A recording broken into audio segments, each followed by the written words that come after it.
Hello friends, welcome to इसी gate 2017। मैं हूं सुमित।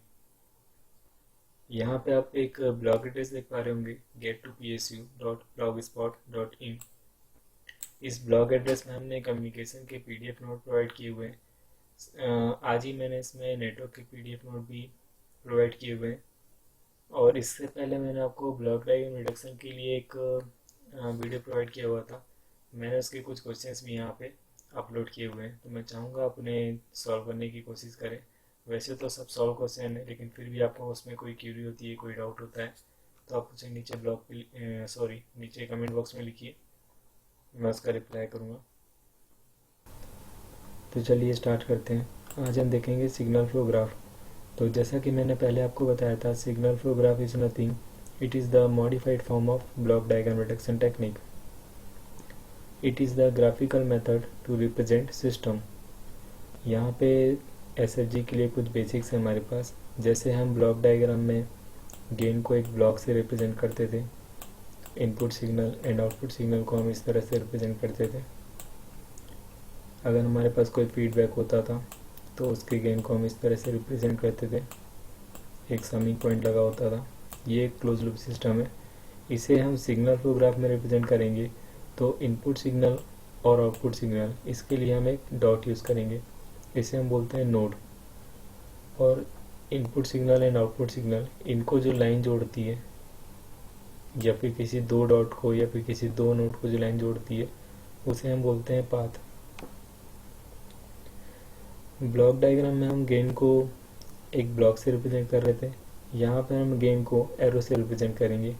और जो एरो का साइन होगा वो सिग्नल के फ्लो के अकॉर्डिंग होगा। जैसे यहाँ पे इनपुट है, वाई आउटपुट है, तो यहाँ पे सिग्नल का फ्लो होगा इस तरह से, तो हम गेन को रिप्रेजेंट करेंगे इस तरह से। In signal flow graph, feedback and summing point also represented by note.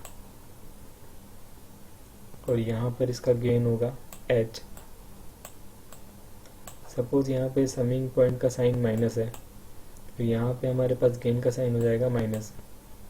तो इस तरह से अगर हमारे पास कोई ब्लॉक डायग्राम है तो उसे हम सिग्नल फ्लो ग्राफ में रिप्रेजेंट कर सकते हैं।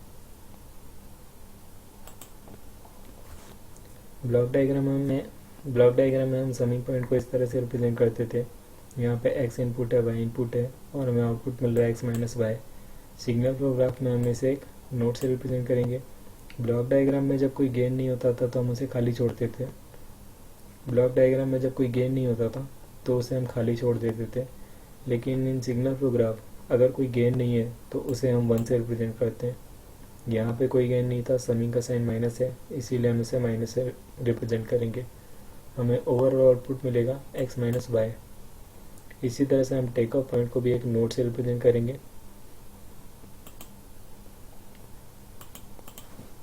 चलिए आगे बढ़ते हैं। सिग्नल फ्लो ग्राफ के लिए कुछ टर्मिनोलॉजी है हमारे पास, इनपुट नोड, आउटपुट नोड। चलिए इन्हें समझने की कोशिश करते हैं। जैसा कि मैंने आपको अभी दिखाया, सिग्नल फ्लो ग्राफ में इस तरह से हम रिप्रेजेंट करते हैं input signal, output signal and a path. Input node क्या होता है?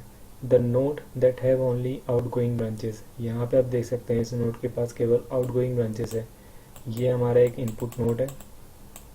And the node that have only incoming branches, यहाँ पे आप देख सकते हैं ये हमारा एक आउटपुट नोड है। And the line join two node, किसी भी दो नोड को जोड़ने वाली लाइन को हम क्या बोलते हैं? पाथ। तो यहाँ पे ये हमारा एक पाथ है। नाउ फॉरवर्ड पाथ, सपोज हमारे पास यहाँ पे एक और नोड है और यहाँ पे हमारा गेन है 2, सपोज यहाँ पे हमारा गेन है 4। तो फॉरवर्ड पाथ क्या होगा? The path that connect the input node with output node such that no node is repeated. यहाँ पे आप देख सकते हैं इनपुट से आउटपुट को जोड़ने वाले पाथ को हम क्या बोल रहे हैं? Forward path. And forward path में जो भी गेन होते हैं उनके मल्टीप्लिकेशन को हम बोलते हैं फॉरवर्ड पाथ गेन। जैसे यहाँ पे अगर मैं बोलूँ इसका फॉरवर्ड पाथ गेन क्या होगा, तो वो होगा 4 इंटू 2, दैट इज 8। इसके बाद हमारा आता है लूप। लूप क्या होता है? यहाँ से देखिए, ये a loop is a close path start and and at the same node. तो लूप क्या होता है, जो एक ही नोड से स्टार्ट होता है और उसी नोड पे आके एंड होता है, इसे हम बोलते हैं लूप। एंड यहाँ पे लूप का गेन क्या होगा, लूप में आने वाले जो भी हमारे गेन होंगे उनके मल्टीप्लिकेशन को हम लूप का गेन बोलते हैं। सपोज यहाँ पे हमारे पास फीडबैक का गेन होता 8, तो हमारे पास जो लूप गेन होता वो क्या होता 8 इंटू 2, दैट इज 16। इसके बाद हमारे पास आता है नॉन टचिंग लूप। टू और more number of loops set to be non touching if they don't have any common node. Suppose यहाँ पे हमारे पास एक और नोड होता, इस तरह से हमारा पाथ होता और यहाँ पे एक लूप होता, तो ये जो दो लूप बनेंगे ये होंगे नॉन टचिंग लूप। यहाँ पे आप देख सकते हैं दोनों लूप में कोई भी नोड ऐसा नहीं है जो कॉमन हो, तो इस तरह के लूप्स को हम बोलते हैं नॉन टचिंग लूप। ये सारी टर्मिनोलॉजी हमारे ट्रांसफर फंक्शन निकालने के लिए आगे यूज़ होंगी। चलिए आगे देखते हैं।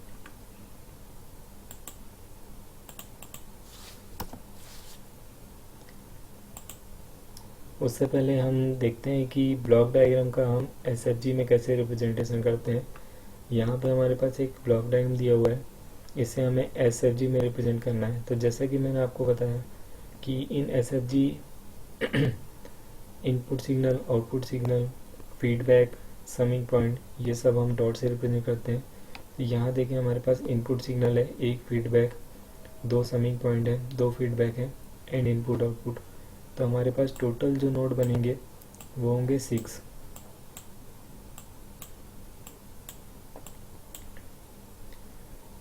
यहाँ पे इनपुट से फीडबैक के बीच में कोई गेन नहीं है, तो इसे हम रिप्रेजेंट करेंगे 1 से। यहाँ पे आप देखें फीडबैक से लेकर समिंग पॉइंट के बीच में हमारे पास गेन है G1, तो इसे हम रिप्रेजेंट करेंगे G1 से कुछ इस तरह से। यहाँ पे देखिए दो समिंग पॉइंट के बीच में हमारे पास गेन है G3, तो यहाँ पे हमें मिलेगा G3। यहाँ पे देखें इसके बीच में कोई गेन नहीं है, तो यहाँ पे हमारा गेन मिलेगा 1। इसी तरह से फीडबैक और आउटपुट के बीच में हमारे पास कोई गेन नहीं है, तो हमें मिलेगा 1। फिर आप यहाँ देखें कि फीडबैक से लेकर ये फीडबैक जो है इस समिंग पॉइंट पे आके टर्मिनेट हो रहा है, इसके बीच में हमारे पास एक नोड है, तो ये जो फीडबैक है ये यहाँ पे आके टर्मिनेट हो रहा है और इसका गेन है H। इसी तरह से ये जो समिंग पॉइंट है ये इधर आके इनपुट के आगे मिल रहा है फीडबैक पे यहाँ पे, और इसका जो गेन है G2। तो इस तरह से अगर हमारे पास कोई ब्लॉक डायग्राम हो और उसे हमें एसएफजी में रिप्रेजेंट करना हो तो हम इस तरह से करते हैं। सिग्नल फ्लो ग्राफ हो या फिर ब्लॉक डायग्राम रिडक्शन हो, ये दोनों ही ट्रांसफर फंक्शन निकालने के लिए यूज होते हैं। अगर हमें सिग्नल फ्लो ग्राफ से ट्रांसफर फंक्शन निकालना हो तो उसके लिए हमारे पास एक फॉर्मूला है जिसको हम बोलते हैं मेंशन गेन फॉर्मूला। वो फॉर्मूला होता है समीशन ऑफ पी के डेल के डिवाइड बाई डेल, जहाँ पे के की वैल्यू होती है 1 to n। यहाँ पे पी के क्या होगा, पी के हमारे पास है forward path gain for care path. यहाँ पे हमारे पास डेल क्या होगा, डेल डिटर्मिनेंट है। यहाँ पे डेल के लिए एक फॉर्मूला है which is 1 minus sum of all individual loop gain plus sum of all pair of non-touching loop minus sum of all triplet of non-touching loop।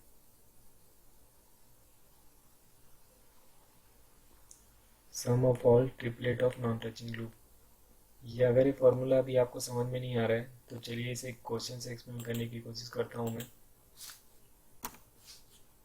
यहाँ पे आप देख सकते हैं हमारे पास एक सिग्नल फ्लो ग्राफ दिया हुआ है, इसका हमें ट्रांसफर फंक्शन निकालना है। ट्रांसफर फंक्शन निकालने के लिए हमारे पास 3 स्टेप होती है। फर्स्ट स्टेप होती है वो होती है फॉरवर्ड पाथ निकालना। फॉरवर्ड पाथ जैसे कि मैंने आपको बताया एक ऐसा पाथ इनपुट से लेकर आउटपुट तक जिसके बीच में कोई भी नोड 2 बार रिपीट ना हो, इस तरह के पाथ को हम बोलते हैं फॉरवर्ड पाथ। अगर इस ग्राफ में आप देखें तो हमारे पास एक फॉरवर्ड पाथ है ये। इस फॉरवर्ड पाथ की गेन की बात करूं तो वो होगा G1 into G3, G4, G5 and G6।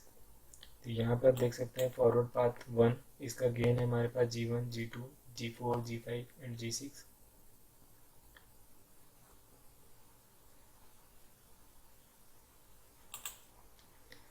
इसी तरह से हम फॉरवर्ड पाथ सेकंड देखें तो हमारे पास एक फॉरवर्ड पाथ मिलेगा ये।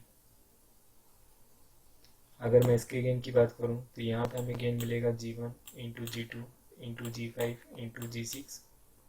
यह है फॉरवर्ड पाथ 2। इसके बाद हमारे पास इसके बाद हमें निकालना होता है डेल। डेल जैसा कि मैंने आपको बताया, डेल के लिए फॉर्मूला होता है 1 minus sum of all individual loop gain. तो जो सेकेंड स्टेप होती है वो होती है लूप गेन निकालना। यहाँ पे आप देखिए कि इस सिग्नल फ्लो ग्राफ में हमारे पास लूप कितना है। लूप मैंने बताया एक पॉइंट से चालू होता है और उसी पॉइंट पे टर्मिनेट होता है, उसे हम बोलते हैं लूप। तो यहाँ पे आप देख सकते हैं हमारे पास एक लूप ये है, यहाँ पे हमारे पास दूसरा लूप ये है और हमारे पास तीसरा लूप ये है। तो हमारे पास टोटल 3 लूप है। नहीं, इसके अलावा हमारे पास एक और लूप है ये। तो टोटल हमारे पास 4 लूप हैं। तो यहाँ पे हम लूप गेन निकालेंगे। तो फर्स्ट लूप गेन होगा हमारे पास G3 into G1। Second loop gain होगा हमारे पास G5 इंटू S2। इसके बाद हमारे पास लूप गेन होगा G3 into G4, G5 into S3। इसके बाद हमारे पास लूप गेन होगा G2 into G5 into S3। इसके बाद plus non touching loop gain. Non touching loop यहाँ पे आप देख सकते हैं ये 2 लूप हैं जो नॉन टचिंग लूप है। तो इनका जो प्रोडक्ट होता है वो हम लिखेंगे, वो होगा G3 into H1, G5 into S2। ये यहाँ पे शो किया हुआ है। तो इस तरह से हम डेल निकालते हैं। अब हमारे पास del one and del two क्या होता है। जो del one and del two होता है, जैसे हम फॉरवर्ड पाथ 1 निकाला था हमने, फॉरवर्ड पाथ 1 के बाद एक भी ऐसा नोड नहीं है हमारे पास यहाँ पे जिससे कोई लूप बन रहा हो। अगर कोई लूप बन रहा होता तो हम 1 माइनस उस लूप का गेन, लूप बन रहा होता तो हम उसे 1 माइनस लूप गेन करते आगे। मैं आगे आपको एक और एग्जांपल बताऊंगा जहाँ पे फॉरवर्ड पाथ में आने वाले नोड के अलावा भी एक ऐसे नोड होंगे जिनसे हमारे पास कोई लूप बन रहा होगा, तो उसे हम आगे देखेंगे। यहाँ पे ऐसा कोई लूप नहीं है फॉरवर्ड पाथ 1 में भी, फॉरवर्ड पाथ 2 में भी लगभग सारे नोड यूज हो रहे हैं। तो यहाँ पे हमारे पास जो del one and del two की वैल्यू होगी वो होगी 1। फिर इसे जब हम मेंशन इन फार्मूला में रखेंगे तो हमारे पास एक ट्रांसफर फंक्शन मिलेगा जो होगा ये। तो आइए अब ऐसा एग्जांपल देखते हैं जिसमें हमारे पास del one and del two की भी वैल्यू निकले। यहाँ पे हमारे पास एक और सिग्नल फ्लो ग्राफ गिवन है। यहाँ पे आप देखिए, यहाँ पे फॉरवर्ड पाथ 1 जो है होगा, फॉरवर्ड पाथ 1 है हमारे पास G4, ये वाला पाथ। इस G4 के निकालने के बाद देखिए आप ये 2 नोड यूज हो रहे हैं। इसके अलावा हमारे पास 2 नोड और हैं जिससे ये वाला ग्राफ रिमेनिंग है जो कि फॉरवर्ड पाथ से अनटच्ड है। तो यहाँ पे जब हम डेल वन निकालेंगे तो हमारे पास निकलेगा 1 minus all individual loop gain, वो होगा G1 plus G3 plus G5 into G6 plus product of non touching loop gain. यहाँ पे आप देखिए ये 2 लूप है जो नॉन टचिंग लूप है। तो यहाँ पे हमें मिलेगा G3 इंटू G9। इसी तरह से जब हम फॉरवर्ड पार्ट 2 देखें तो फॉरवर्ड पार्ट 2 होगा हमारे पास G1 इंटू G2। यहाँ पे आप देखिए 3 नोड हमारे यूज हो रहे हैं, एक नोड हमारे पास रिमेनिंग है। इस नोड से हमारे पास जो ग्राफ बचेगा वो होगा ये। यहाँ से जब हम डेल वन की वैल्यू निकालेंगे तो हमें मिलेगी 1 माइनस G9। इसी तरह से हम देखें फॉरवर्ड पाथ 3 तो वो होगा हमारे पास G7 इंटू G8। यहाँ पर भी आप देखें हमारे पास 3 नोड यूज हो रहे हैं, एक नोड रिमेनिंग है। इस रिमेनिंग नोड से हमारे पास एक ग्राफ बनेगा G3। तो यहाँ से जब हम डेल 3 की वैल्यू निकालेंगे तो हमें मिलेगी 1 माइनस G3। इसी तरह से हम फॉरवर्ड पाथ 4 देखें तो यहाँ पे हमारे पास फॉरवर्ड पाथ मिलेगा ये वाला। यहाँ पे आप देखें हमारे पास चारों नोड यूज हो रहे हैं, इसके अलावा एक भी रिमेनिंग नोड नहीं बच रहा है। तो हमारे पास कोई भी ग्राफ नहीं बचेगा। इस केस में हमारे पास जो डेल की वैल्यू निकल के आती है वो होती है 1।